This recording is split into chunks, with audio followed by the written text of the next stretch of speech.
สบายดีเนาะมื้อนี้เฮามาแต่เซกองเวลา4-5 โมงแรกเนาะเพราะว่าเพิ่นขายทุกมื้ออยู่นี่แต่ว่า5 โมงเพิ่นก็ยังขายเนาะเดี๋ยวเฮาพาไปเบิ่งกัน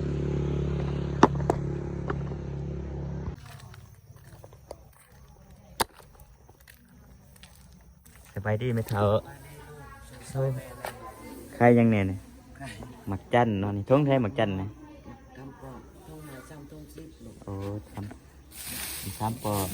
ทง5,000เบิดบ่เนี่ยหมักยังอันนี้หมักนอดหมักนอด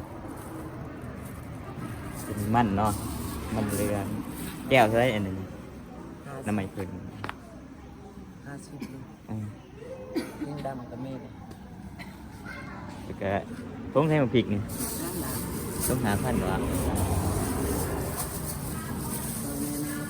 บางทีก็2 ทงเด้อใส่ทงไหนจะน้อยมาเอาสักหน่อยหน่อยใส่ทงไหนนี่มันเอาบอมาแค่เอาบอเบิ่งก่อนเฮารอเบิ่งก่อนทงเขาได้มาตัวผู้อีเนาะทงหาบ่ได้ว่าผู้สาวเอาทง1ซอยผู้สาวทงใครจะมาคิดนี่คือบ่คายทงหาทง10เนาะอยู่นี่มักแป้งนี่นะมากนี่เขากินกับยังไงมันหวานบ่บ่เคยกินแต่เขือแซ่บเลยค่ะแซ่บข้ามคล้ายๆหน่อยเราไปสบายดีพักอีกูนี่เนาะมัดเท่าไรเนี่ยเช้าหนาเขาเป็นเบิร์นจักม่วงนี่ปิดเมื่อนี่โอ้สิเมื่อละ6 โมงซอยที่ซอยเขาแน่เพิ่งนี่คล้ายจังได้นี่เพิ่งหรอวะ25 ลูกเปียง1บ่ซะสิกินจังไดเนาะได้มกมึงก็ได้ซอยว่าเบิ่งเนาะยำแรงแล้วนี่จังไรตัวจักม่วงนี่เมื่อนี่แม่นี่สั่งอันนี้นี่นั่นแม่นี่สั่งนี่ต่อคุมบ่คล้ายจังได้ต่อคุมอ่ะโอ้แพงเนาะหายากดิเนาะสิได้พี่น้องต่อคุมที่ได้เที่ยวอ่ะต่อคุมโล1 2 แสนติดเป็นอันนี้เลยปะเป็นแพงเลย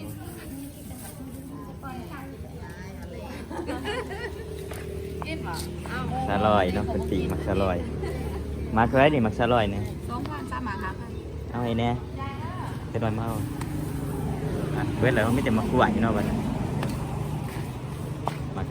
ชมโอ้มักกล้วยมายำแรงบรรยากาศที่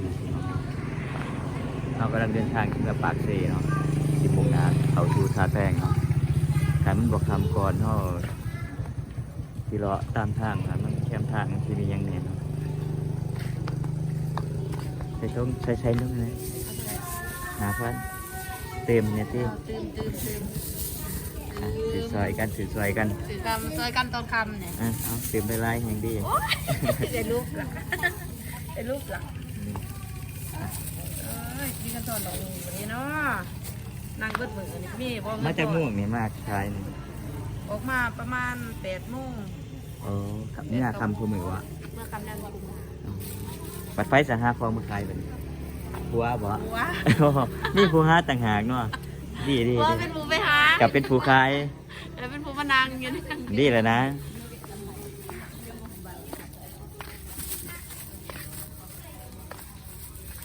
ใช่ละกองเอาตัวเป็นหัวก็ชดหลอดมือนาก่อนใช่เลยกี่ยังเด้อมาสั่งยังดิบริสั่งเนาะ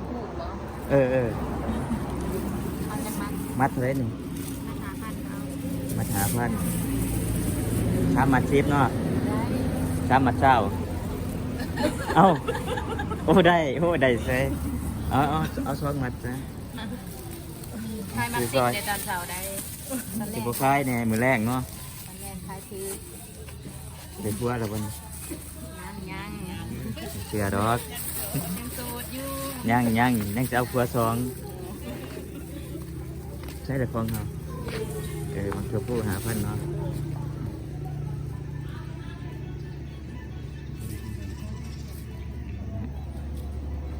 กบอะถูกแล้ว มีเท้าตัวไหนมีเท้าเด็กตัวผู้เนาะอะไรไง10,000โอ้10,000บ่ได้วะคือซอยเมียเท้าก่อนอ่ะเมื่อคำเมื่อเมื่อออกมาจังเมื่อเมียเท้า จังน้อยก็เมื่อโรงแรม ออกมาแต่7-8 โมงวะคู่มือเลยวะ ซอยนั่นลูก ก็คือบ่เคยกินนี่แม่นยัง ปลาปู บ่อนบ่แม่นบ่เคยกินนะเฮาสิมาปากเซ่ มันบ่ชอบมา นี่แม่นอีกจังคิงฮะคิงดำเอาเฮ็ดจังได๋กิน เนี่ยเอามาปลูก โอ้